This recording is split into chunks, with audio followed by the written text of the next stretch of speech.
All right, so this is gonna be a backstage video of something I worked on recently. So for those of you who've been keeping track of the Dungeons Anonymous maps and everything I've been doing, I recently acquired a new program called Alchemist Dungeon. I've been following it for I think roughly about a year and a half. Um, and I backed it up on Kickstarter, and they finally released it in March 30th. Um, and this program is set to help you make maps at a much higher detail than the traditional 2D. Now, I will be honest, I don't have that much experience when it comes to dealing with these kind of programs. I know there are a lot of them. Um, some are more intuitive, some are more, have a lot of more features. And I pretty much haven't really experienced haven't really experienced and compare. So this is not really a comparison video to all the other programs on the market, but more as just my personal experience with this specific program. Now, as you may or may not know, I'm relatively new to the whole GMing and DMing of D&D games and Starfinder games. So I'm relatively new to the scene. So I've been trying to just get my own foot in the door and just trying to see what works for me. I'm a big visual guy, so I like things to make sense. I like things to look like not as realistic because I'm not interested in realism. I'm more interested in visually pleasing, right? To fit the narrative and what we're doing. And the one thing that attracted me to this program is the fact that it does that. It does that really well. Now, we are currently playing through Starfinder, and unfortunately, the program at its release doesn't have a lot of cyberpunk or cyber or futuristic components to it. It is mostly built around that of the D&D 5e or some of the other like medieval concept of the you know other tabletop games that revealed around those age. Now, today, so for an example, I really wanted to one of our recent maps that we're going to do in an upcoming stream is the Temple of the 12 or the Dead Sons of Starfinder, Adventure Book 1. Well, wait, no, actually, it's Adventure Book 2. So the our Dungeoneers are reaching the Temple of 12, and I already finished the map that they're going to do on the upcoming stream. But I really wanted to see and challenge myself if I can recreate the this Temple of 12s in Dungeon Alchemy. And as I started, I kind of was playing around with it, and very quickly I realized, oh wait, I should record this and share it with everyone, especially our Patreon supporters. So I went ahead and started recording. So once the playthrough starts, you'll see that I've already worked a little bit on it, and we're going in. This project took me roughly around 2.5 hours total, not in one sitting. I did take a few breaks in between. Just life came up, but 2.5 hours. I don't know if that's the average amount of time I personally spend making maps. It does vary, but about an hour and a half is, I would say, the fair average. Um, I think the reason this one took a little longer is because I came a little bit obsessed with the detail, because there's a lot of cool things you could do regarding detail, but also I'm new to the game, right? I'm new to the program. I never used this program before, so it was a lot of learning on the job, learning as I was making the map and trying to figure things out. And I'll quickly explain some of those as we go through the video. So as you see here, this is the Temple of the 12's map overhead. It features very cliffs around the borders. It features what I sense to believe a castle of sorts, a temple of sorts. Um, there's some slight descriptions on what it should look like. And then there's an overpass stairs on the south side leading to the entrance on the north side. And I wanted to recreate this map. Now, As we now transition over to the map, you see that I've already dug out the underpass, and like I said, this is sped up. This sped up by I think two and a half. So here I'm trying to duplicate the path of the underpass, which is leads up to the entrance. Now, I started exploring the way of doing it. I'm here. I'm flattening out the area, trying to make it smooth, trying to make it a path, not more necessarily like a ditch.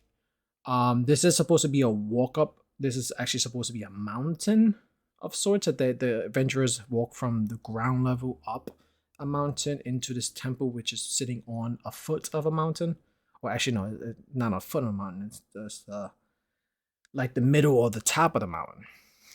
So I'm trying to replicate that notion. Now, in the actual original map, it does feature stairs.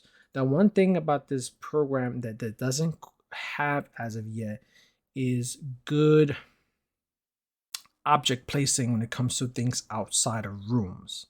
So this is a very room heavy. So once you make a room, you can place a limited amount of objects that fit in that room with high levels of detail.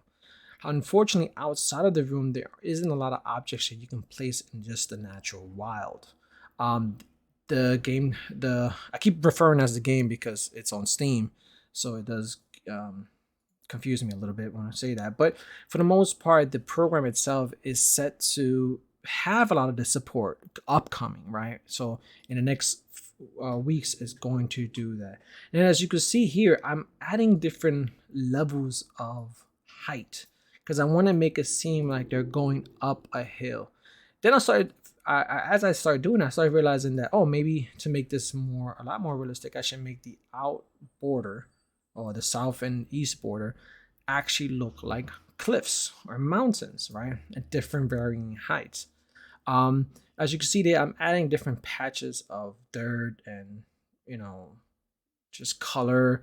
Um, the colors that you can put are very limited. They don't have that many yet. Um, but just trying to like make it as random but as natural as I can possibly make it look. As you can see there. And I went back to filling the hole that I made at different varying heights. Now I've used a flattening terrain, which allows you to kind of match it with the match where you're doing, well, where you're pointing at, so everything else can match up with it. And I don't know if that makes sense.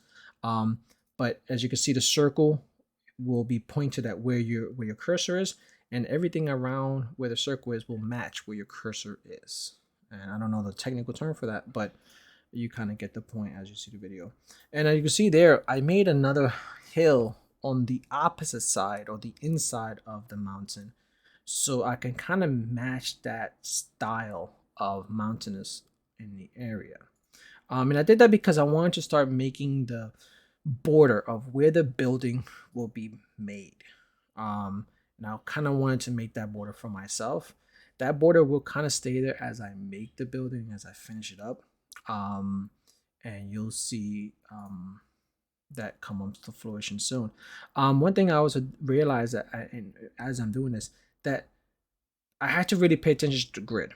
So obviously the grid will then play a role in where the players have to sit. And very quickly, you see how I'm right there smoothing out the hills.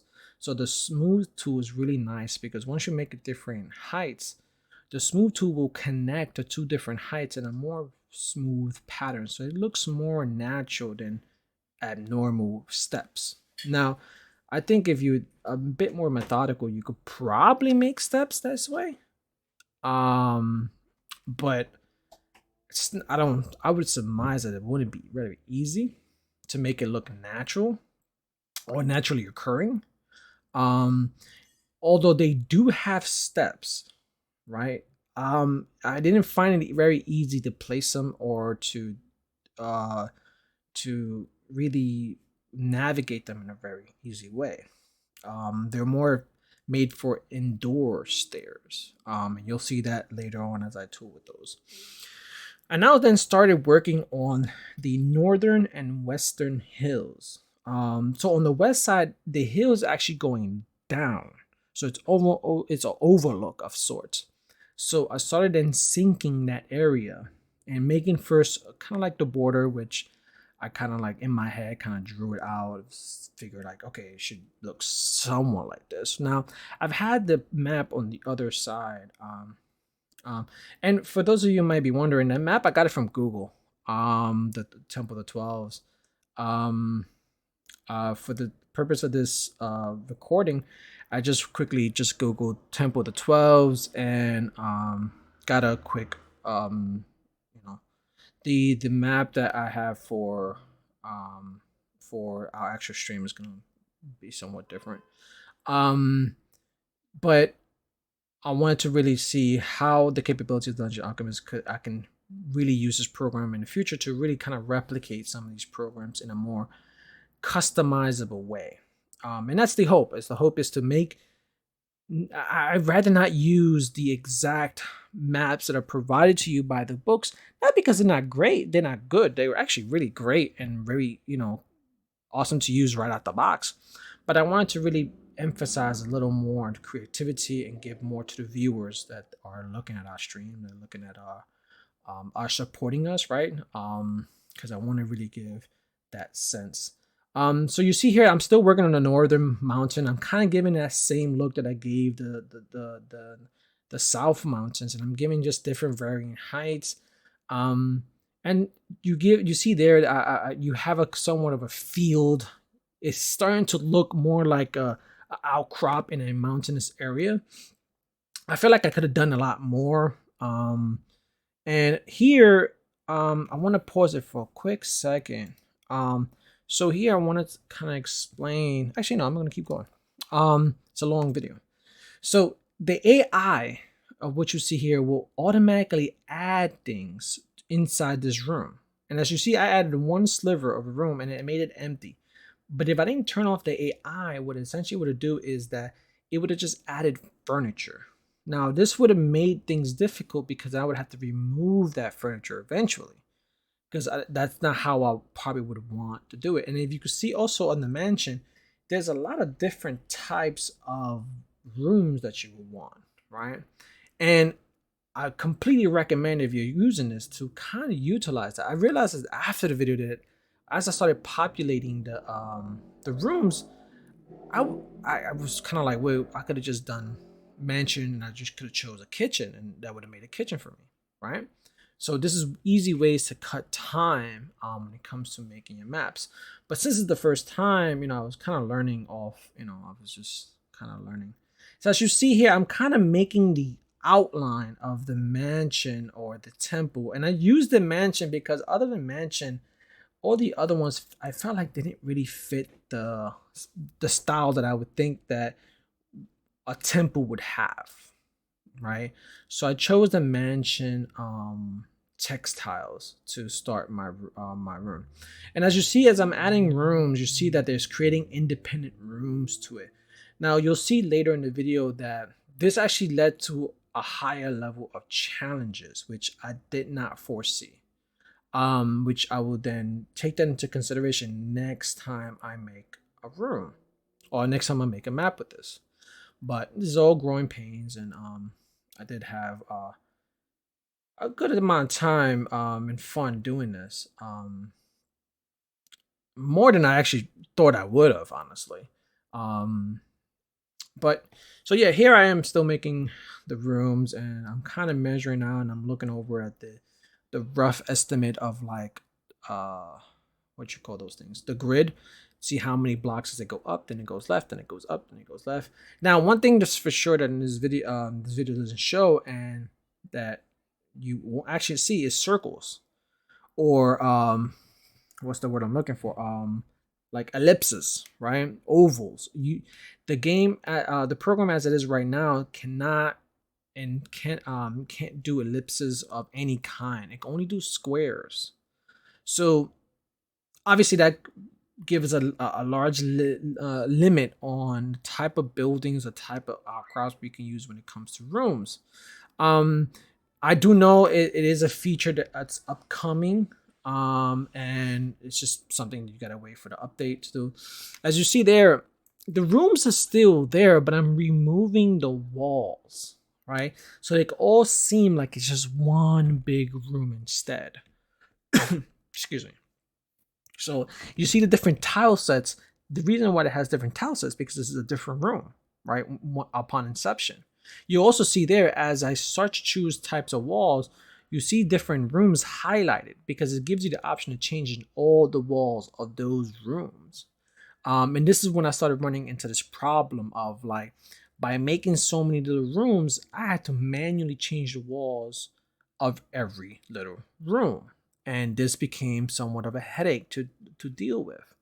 Um, and and and adversely, after I wanted to change some of the walls in specific rooms, but I found myself that I couldn't because if I changed it because it was connected to a different room and somehow by changing this one wall, it changed all the walls of the of a room that's on the opposite side because it was somehow all connected.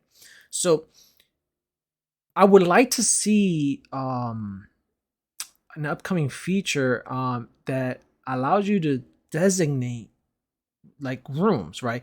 If I combine room A, B, and C into group one, then all group one will have the same this designation. That way, it's easier to modify things in that one group, and every one group will have that one thing. But as of right now, it's at its bare bones and at its release. Because this game has been released, it's pretty good so far. As long as you're aware of how some of these things function, there's ways to there's a lot of adaptability. So one thing you'll notice that you can change the inside of the walls, but you can also change the outside of the walls, and those are independent, right? The outside and the inside can have two different textures without it affecting each other. So on the outside, I chose that brick concrete or what I don't know what that's called. Because I figured a temple would have a reinforced outside.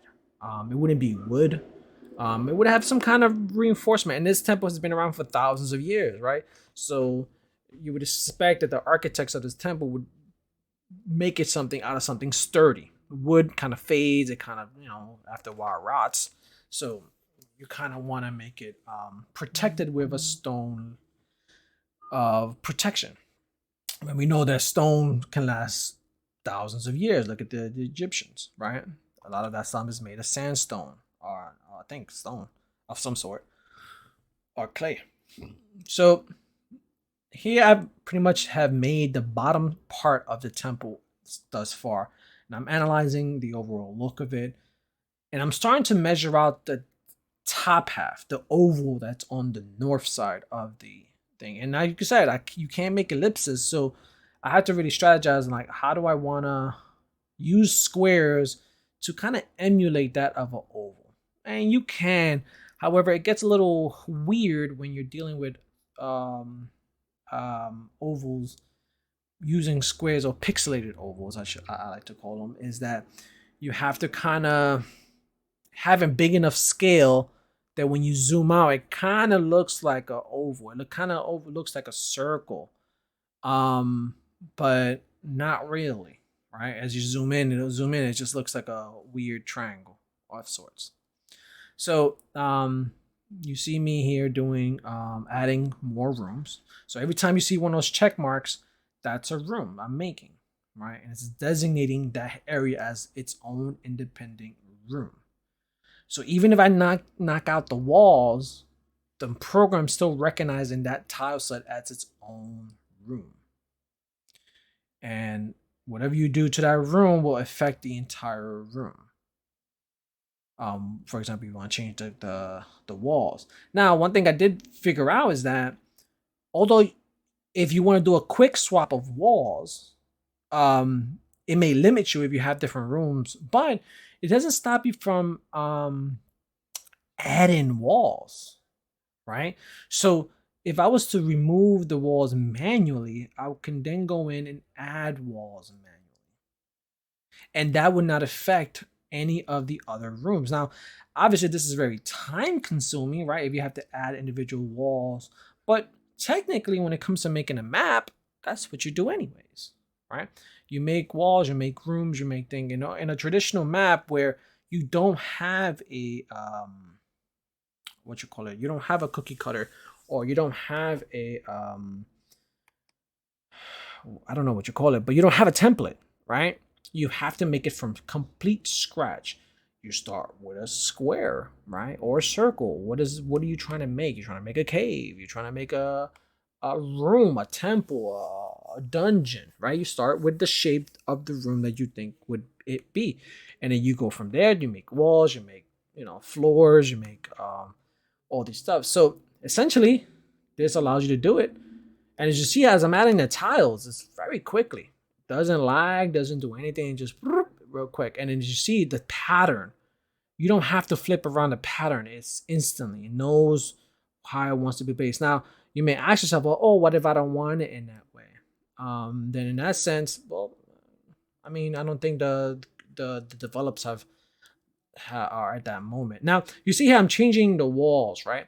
Now, I'm changing the walls because I'm thinking to myself, damn, this makes it look more like a castle, not as a temple. So I kind of thought about like, I wonder if this would look better as brick, right? More of a, I was thinking more of a cathedral. I can't even say the word cathedral, right? That cathedral sense, because this for the elves of Octia, which is the lore of this temple, this was a worship place, right? They worshipped the stars. They came here as pilgrims to worship the stars. So I really wanted to capture that cathedral sense of the outside. And you very quickly see here what I'm frantically trying to do is remove that rock that's in front of the door. And I finally got frustrated and just moved the door. Symmetry for me is everything. So I wanted to make sure that the door was in the middle. But unfortunately, that rock, I cannot remove that rock. That rock is actually part of the terrain that I generated this map on. And I think that's a very important thing to notice, that in this program, that the the terrain that you use to start off the map pretty much becomes permanent. You can't remove it. You can't change that. Even if you change the coloring of the ground, it stays. The objects that are placed there are the same. And the object's not big. Like you see, is more like generic. Once you put a room, the object disappears. But I didn't want to put a room there to get rid of the rock because that would look just weird. So I left it at that. So what am I doing now? As you can imagine, I'm recording this after the fact, right? Because as I'm doing this, I was very concentrated in it. I had my baby and my wife commenting, so recording it during wasn't really an option. And I really wanted to pay attention to what I was doing and kind of like not get distracted while I'm doing it. As you see here, I'm adding more rooms because I noticed that I made a little boo boo. Um, One thing that was really annoying to deal with, that every time you made a room, it also makes a door.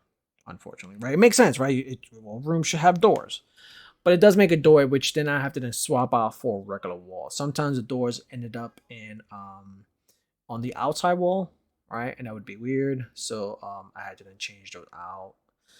Um, what else? The room feature I think is really nice, and I think it has a lot of potential as they update it, as they add ovals and ellipses and stuff like that. Um, I think it's gonna be really nice to um, do a lot of nice like shapes and really be able to develop. Now at this moment, I think someone's passing by with some music. So at this moment, I'm starting to make the inside rooms, right? And I'm trying to shape them as best as I possibly can without having to use like diagonal walls and stuff like that. Because that's another thing that doesn't exist here is diagonal walls within the room itself. Like there's no diagonal walls inside rooms. Jesus Christ, that's a large music. Let me actually pause this. Hold on. All right, I'm sorry about that. Apparently, someone decided to just park outside my window with a large sound system. All right, so let me continue this. So, like I said, I started working on the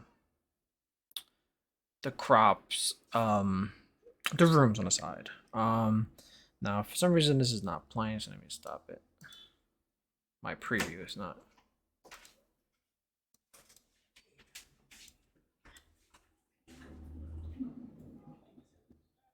All right, there it goes.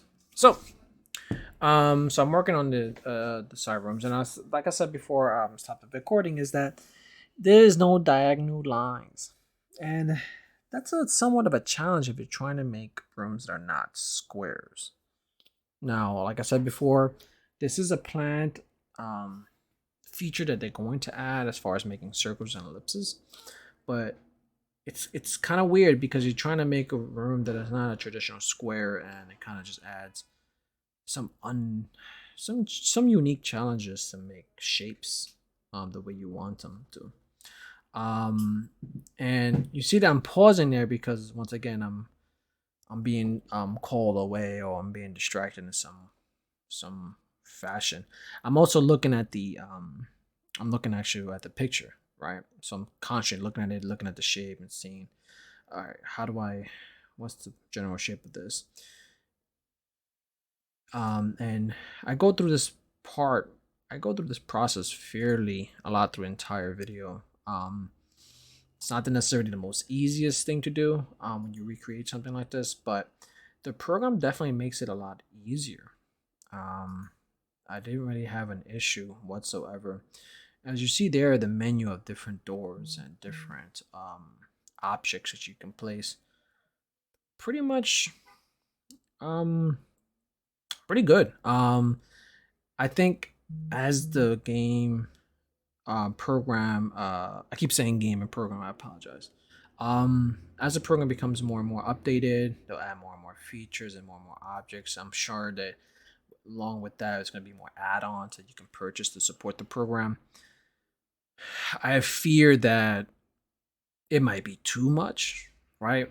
I remember one program I saw, which I don't remember what the name was, but it had thousands of doors. Um, Although I like the option of thousands of doors, I'm actually afraid of something like that, right? Having to sift through thousands of doors to fit the right one, especially when I know my dungeoneers are only going to spend 5 minutes in this area. Meanwhile, it takes me an hour and a half to figure out which door I want to use. Um, so if they have a search feature in here, and I think for the developers, I would like for them to have more keywords for each object. So if I'm looking for a black door, or a rustic door, or a broken door, right? I can easily find it if I write broken, or if I write, you know, ripped door or something like that. Because it's not necessarily that I care about the look of the door, but I want to be concentrated on what purpose of the door is, whether or not they can pass through it or they can't pass through it. So I started working then on the inside of the temple. The inside of the temple has this butterfly shaped mini castle, I want to call it. Now, as per the lore, this was actually the first iteration of this building. This was the first version of it, which serves as the record keeping. And then after that, they built the surrounding building around it, right? So they didn't want to destroy the holy temple. They wanted to expand it. So they just built around it. So you'll see that I'm making walls made of bricks, because in the temple itself, you see it as a brick. Looks like not brick, sorry, cement, or whatever it was called back then. But some were like rocks and pillars or whatever. So I'm making it out of that, and I'm going step by step and making the general shape. As you can see it in the Temple of the Suns map, it doesn't really look nothing like what the map looks, right? Because there's no ellipses, and the entire map looks like an ellipse. It's like it's supposed to be a butterfly wings. There's no way you can do butterfly wings with just squares. So I, did my best attempt at it. I think the overall came out pretty decent. I liked it. I didn't have no objections to it. Um, but you see, I'm gonna fast forward a little bit. Um, because this takes me quite a while to go. And as you can see there, actually let me just go back a little bit. Um, I'm adding the tiles, and I make a small mistake, and you'll see it here. And this is when I realized that what was happening. Um, hopefully I went back too far. Um, so I went ahead and tried to change the entire side wall that was made of wood into stone. And when I did that, it replaced the walls of like almost the entire room that I was in. Um, and then I had to manually go back and change the look of the doors. So the only way you can go around this is to remove the doors and then add. I mean, not the doors. Sorry, the walls. Remove the walls and then add the walls that you want to. You can't do like a nice hot swap because it's just because of all the constant rooms and the algorithm that they have. It kind of doesn't like it. It tries. It thinks is giving you is helping you, but it's really not. So his was gonna happen right there. You see those highlight zones? Those highlight zones is telling you that when you do this, it's gonna change all of these other walls. And actually, it doesn't show when I made the mistake. I guess I already made it and skipped over it. But I had to go ahead and manually add them. You can see once I manually add them, boom, perfect. Nothing, no issues. I do wish there was an easy way to delete walls. Um, Not like having to click 5, 6 times on 3 different walls. For the record, you click one per door per wall, and but the problem is if you have 10 doors, you have to click 10 times. You can't just do it like a Dropbox and delete them all, or just hold the button to kind of just swipe and delete all of them that you're touching. But hopefully that becomes a feature. I'm gonna skip ahead a little bit. This is the butterfly area. Now, it looks probably more like one of them pixelated aliens from the Galaga. I don't know if I'm dating myself there. But it kind of just looks like one of them 1990 pixel monsters from Mario or something like that. This doesn't really look like a butterfly at all. But hey, that's the best I could do with what I had. So then I'm doing the inside. Now this is supposed to be a library, right? Now I didn't really do a good job decorating this library in hindsight, but I think I'll go back and do some more work on it afterwards. Now that I've kind of realized and looking at it objectively. Now this does have a spiral room in the middle, and it does have like a weird scaffolding around it, around the spiral stairs that allows people to reach the actual books of the library.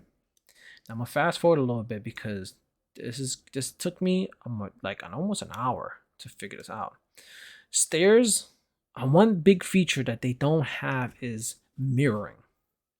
And I think this is a very, very, very disservice. Not having mirrored objects.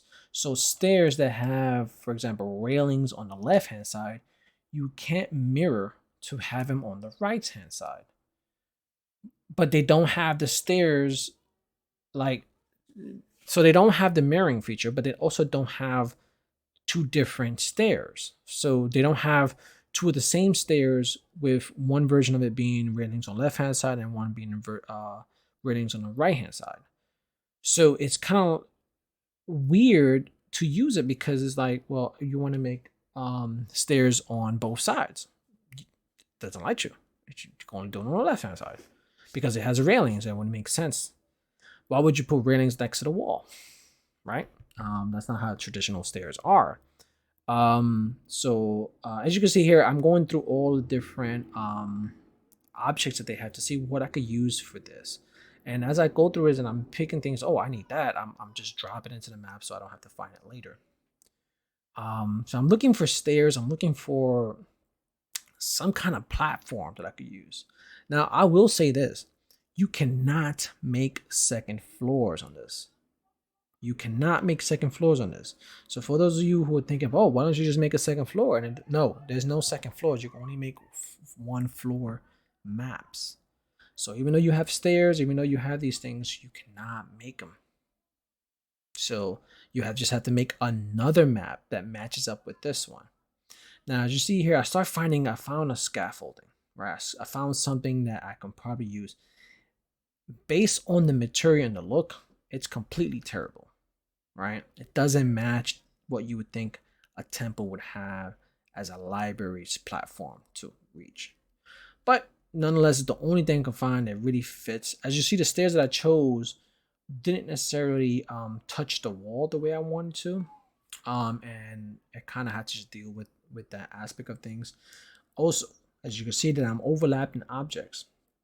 There is about a 5% or 10% overlap that allows you to do over objects. Anything past that, it just does not let you.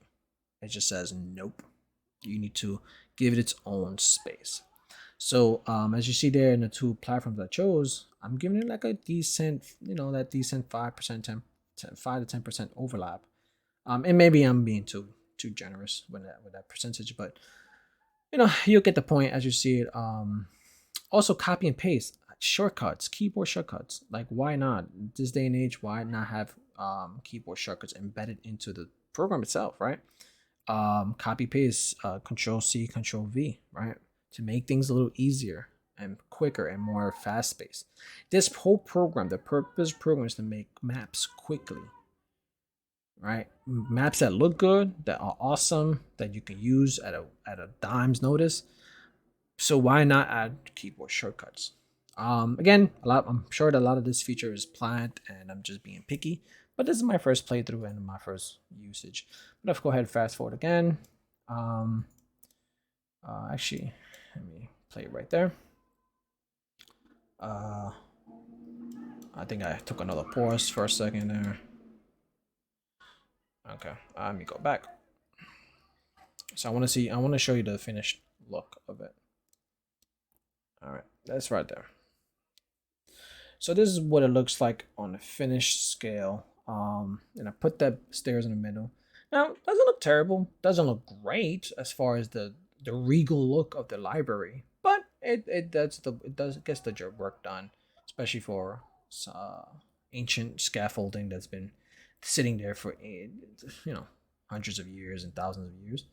And it helps them reach the library books. Now, like I said, I actually didn't put no shelves. I failed to decorate this part. I got a little tired afterwards. That took a lot out of me to figure that whole area out. It should have been a lot easier, but it wasn't. That's something to consider for any future map making, of like be considered of if I gotta make a second floor or third floor. Let me see. So we're actually reaching the end. So I wanted to show you something as I'm making. So I'm trying to decorate the floor right now with different tile sets to emulate some of the lines and the graphics that have the picture. One thing that I'm a little disappointed is that you cannot add color, right? You can't change the color of the tiles. They are what they are. You cannot.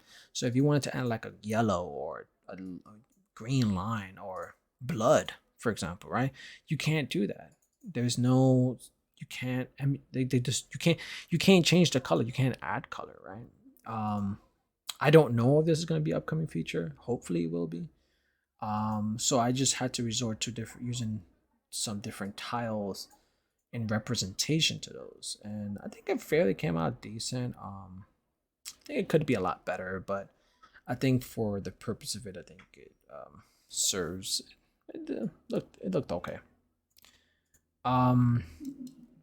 So and then see my bottom part looks like another Galaga alien, but so then I changed my attention over to the outside north part. Now I went through different iterations of this. I first started with elevation to simulate the walls, right? Because There was no, you can't put walls outside of rooms. Also, I thought. Um, After I painstakingly made walls out of elevation, and you see me shaving them down, somewhere down, I start realizing. Oh wait, that's too far. Let's see, we're right about here. Just waiting for it to load. I start realizing, wait, there is a type of wall that you can put outside. And once I realized, I really felt deflated a little bit because I'm like, this whole time I've been kind of shaving and shaping this thing that in this whole time there was actual walls that you can put on the outside. Um, Now I don't actually know for story wise because we haven't gone down that road of what these walls will help with, maybe cover. So I wasn't sure what height to give them. Um, but you'll see here that I realized that, oh wait, I need I don't know what I'm making here. Yeah, I'm not sure what's going on there. I think I'm trying to figure something out. I guess it's the challenge of recording after you forget what you was actually working on. I was trying to decorate the rooms. As you see here, I'm starting to make the kitchen. I'm adding shelves. The I'm adding tables. So tables come in different ways, and shelves comes in different ways. It comes populated or not populated. I think that the populated ones are. Uh, I've gotten two different versions of it. I've gotten versions that are randomized with objects, or I've gotten ones that are exactly what you see, which is cool because once you place them, you can actually modify each individual object. I think cool. Like it's less work that you have to do, less searching you have to do. Now whether or not that stove will still be the kind of stove that this temple would have, I have no idea. I just need a stove of some kind for the kitchen. Um, so I'm not really up on lore as much as you may think. I did realize that room, that wall right now you're staring at has two doors. I may have to go back and edit that later. And this is something that some of the things that you miss, right? I started making bedrooms. I started making rooms that I think should be appropriate for a temple for the monks. I think monks won't live in large luxury, just bare minimums. Um, Also, one thing that I didn't know is that in the map itself, it doesn't show anything. All right, it doesn't show me what should be in these rooms, and these rooms are actually not utilized. But knowing my dungeoneers, I know they're gonna want to go into these doors and figure and just explore them. So I wanted to make them popular and make it populated and have them kind of go through it. If they want to steal a bathtub, they can go ahead and steal a bathtub and add it to their spaceship. Um, so I go through that process. I'm looking at it once over to see. I'm also thinking to myself like, where should be a bathroom? Because I had to add a bathroom. If I'm adding bedrooms and I'm adding kitchens, gotta add a pooper. I considered making a pooper outside, but I figured a pooper won't be that big. I can manage it on a 4 or 6 6. Here's what I made the mistake, as you see there. It changed a lot of different walls. And I'm changing the walls on the inside, and it gets to a point where it changes everything, and it was just a nightmare. I had to go back and kind of edit everything. I'm just gonna skip forward. So at this point, I got a good. Oh wait, I missed the crucial part. So I. Sorry, it must have been another pause period for me. Yeah, so I had the pillar.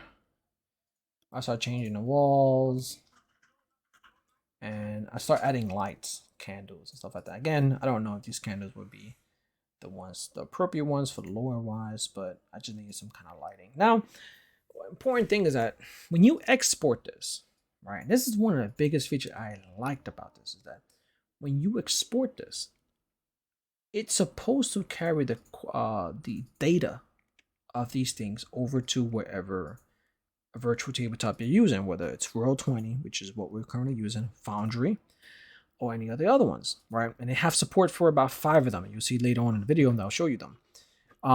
So for example, if I put lights, when you transfer it over to the virtual tabletop, the lights should work, right? You should have range of lights for those. So you don't have to then go in and add manual lights on top of that, which is one of the biggest things for me that are big. Like lighting is a big deal for me. It sets the mood, it sets the suspense, it sets everything. One thing that I don't have, as you see here, is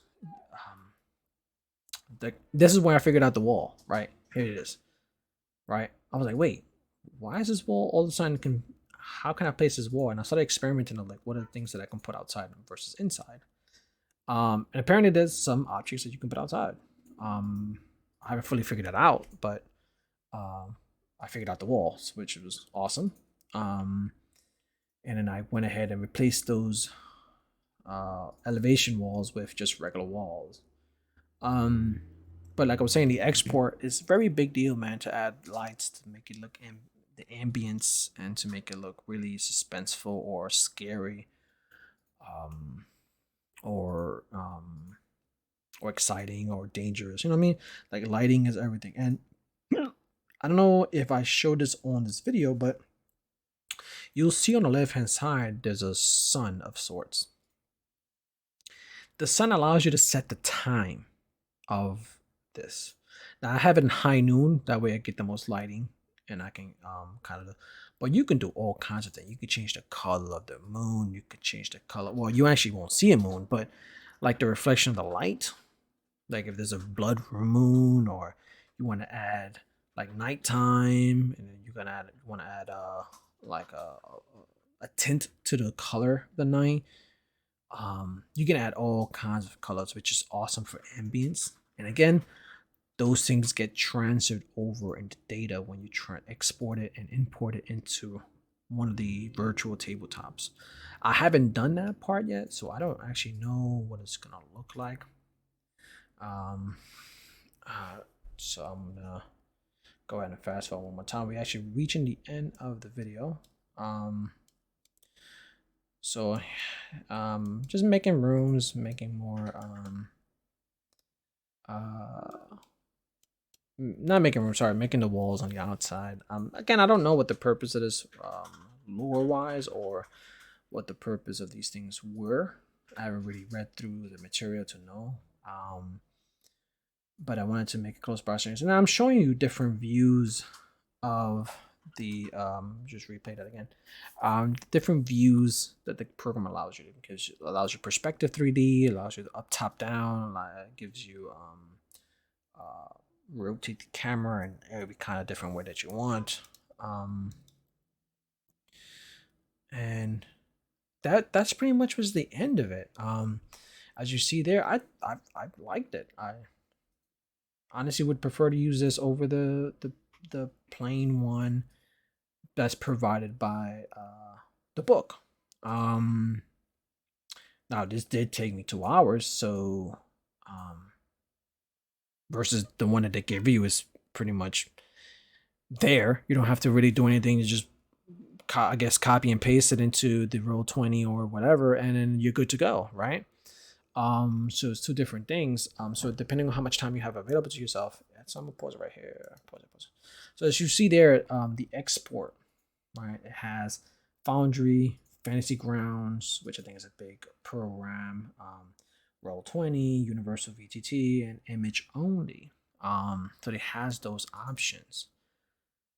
The grid, you also see a level of transparency. I will play around with this grid a little bit about how do you want the grid, right? I know Roll20 gives it gives you a grid to use.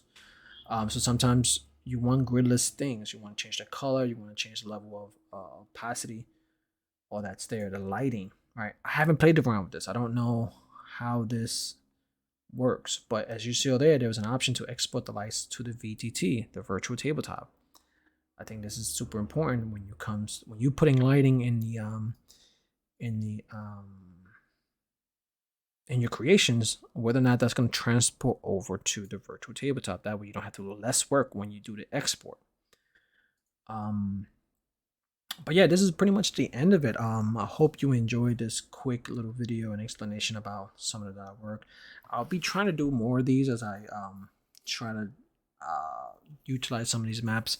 My It's going to be very limited on what I can use this for because of the sole reason that it's not cyberpunk, right? So we are playing Starfinder, and it's very cyberpunk-ish. Like you need a lot of futuristic, a lot of metallic materials, and this program just doesn't have that. It just doesn't have. It's a lot of Middle Earth kind of textures and tiles and stuff like that. But if I wanted to make a bar, for example, I can easily make a bar with this. Right, a bar can have natural wood. It will have the things that you would naturally see in a bar. It has a lot of drinks. It has a lot of like beers. But yet again, what kind of bar will you see at Starfinder? You wouldn't see. I'm sure you could see the old versions, but most probably you'll see a futuristic one. You'll see maybe like a cantina from Star Wars kind of situations, right? Different alien species, a lot of metallic material. So my use of this would be very limited, but I'm in my hopes that in the upcoming updates that it does have some of that, and they have mentioned it. They will be using the more popular, I don't know what you call this, but the more popular modules of like 5E, Starfinder, Pathfinder, and some of the other Call of Chulu. I think I'm saying that correctly. Call of Chulu. Hopefully, I'm saying that correctly. Um, some of these more popular ones, those are going to be the priority when it comes to adding tiles for those first. So who knows? Maybe in a few months we'll get some tiles as an objects that will be more suited for Starfinder. And if that's the case, I will be definitely be using this more and more and more and more and more. Um, but yeah, so far, thank you for taking your time to look at this. Hopefully, this provides you a backstage look at some of the work that we're doing. As far as our next stream is, we're trying to figure out if we could do Thursdays instead of Sundays. Due to life, some of our schedules have changed recently. So we're trying to do it on a weekday. So stay tuned. Thank you for watching. Thank you for supporting.